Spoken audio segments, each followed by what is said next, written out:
Hey everyone, welcome back.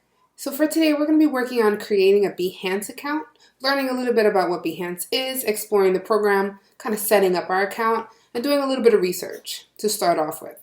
So the thing about Behance is, I need you to think about Behance, it's like a social media platform, but it's specifically, well, it's owned by Adobe, right? And it's specifically aimed to showcase and discover creative works, right? Ranging from all different types of creativity, things like fashion, typography, animation, right? So there's a big range, and it's perfect for us as designers to really utilize. Some of you might have experience with Behance, so maybe this introduction is not as necessary. You can always fast forward to the next part. But in order to start, you're going to see that we gave you a link to behance.net.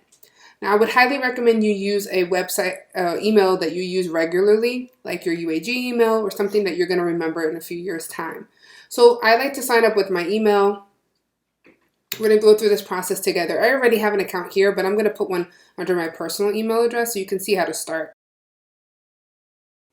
Now, once you get started, you'll see that you have an option. It's almost like Pinterest in the sense that you can follow certain topics and you can see people's boards. So based on your category that you're interested in, you can get a lot more work being shown to you in your homepage. So I would recommend you follow at least 3 or 4 different styles of art or design just to get yourself started. So I'm going to pick the ones that personally interest me.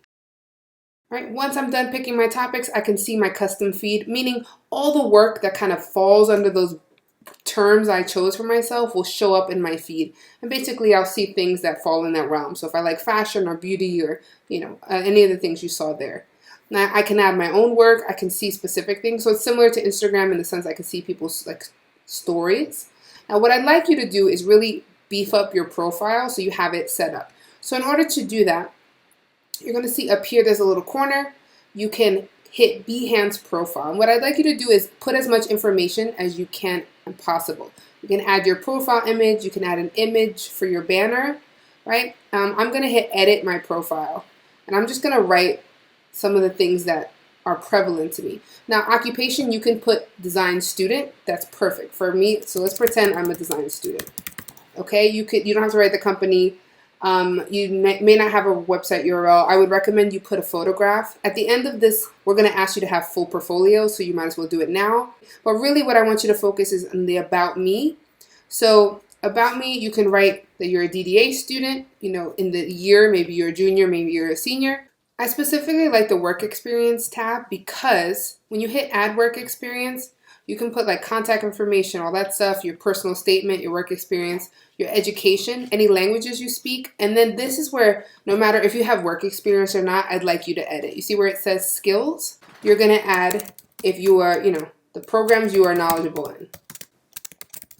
And they come in as tags. So when people look you up, they can find you based on this. Right? And things of that nature. If you know Maya, you can add that here as well.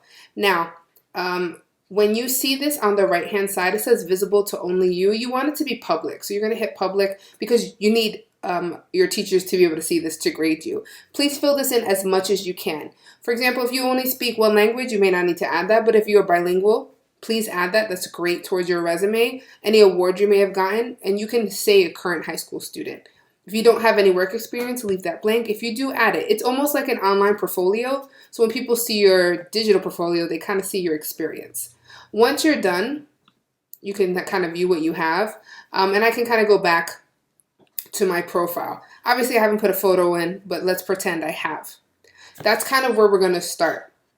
Now, the next part of today, if you look at the document we gave you, is you're going to share your account with us. So I can copy my URL right up here where it says behance.net/Tiffany Morales. I can copy it and I can just paste it right there, meaning I have the account I can always go back to. It's really helpful.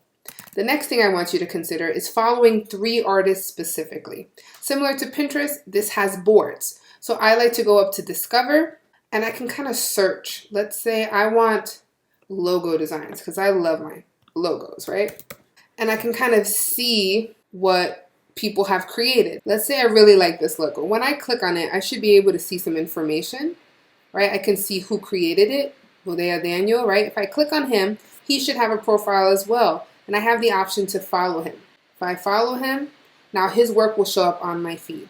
And I can kind of scroll through this. So for this, you're going to follow 3 artists. you're going to answer these 3 questions about each artist you follow.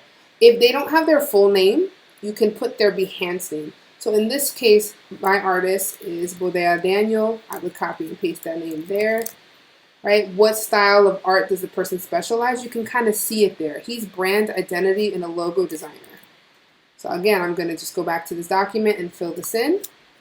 And lastly, I'm going to pick the best piece of work I find on his page, screenshot it, place it in here, and then talk about what I like about it. And I'm asking you to be really specific about components. For example, if I was going to choose this logo here, oh, there we go. This is the piece of work I find the most visually stunning. I would take a screenshot. I could hit Command-Shift-4, kind of focus on the little piece of work here, and add that screenshot there. And then I would speak about what I liked about it. So here's some things I like about this. I like the use of negative space. It's very impactful. I like the minimal lines.